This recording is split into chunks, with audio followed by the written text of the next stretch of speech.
We have a question from Rob. In podcast number 38, you made a glancing reference to pain associated with MAPS, middle-age pull-up syndrome. Understanding your usual caveats about not being a doctor and not giving medical advice, I'm going to come right back to that point. I'd like to ask you if you have any ideas to address inner elbow pain as a result of pull-up work.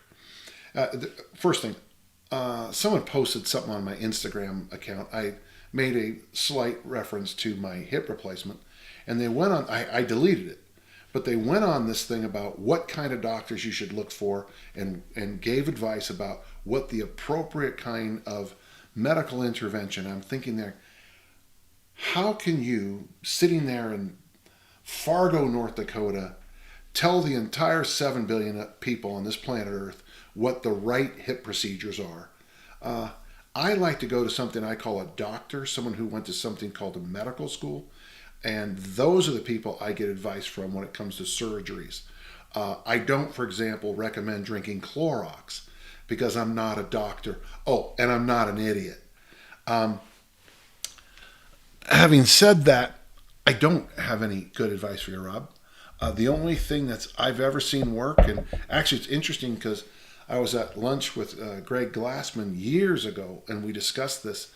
Once you get this, and he said the same thing I did, the only thing that seems to help is not doing pull-ups. So this is one of those injuries, kind of like patella tendonitis. That's that tendon right below your kneecap. Patella tendonitis and this MAPS those are the two injuries. Once you get them, you own it. You know, the other one too is shin splints. And again, someone told me that there's 22 theories about what shin splints are, and they all disagree with each other.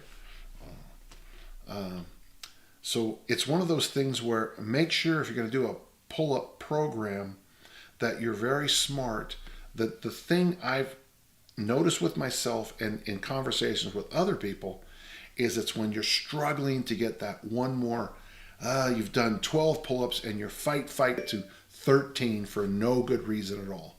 That's when things seem to get in the way. So Rob, I don't have good advice besides rest once you get this. And rest means you might not do pull-ups for weeks and weeks and weeks. When you come back, try the hanging program where you just straight arm hang for a while, because that won't put any stress on your elbow. And you'll have to test to see if the flexed arm hang hurts your elbow. So that's two.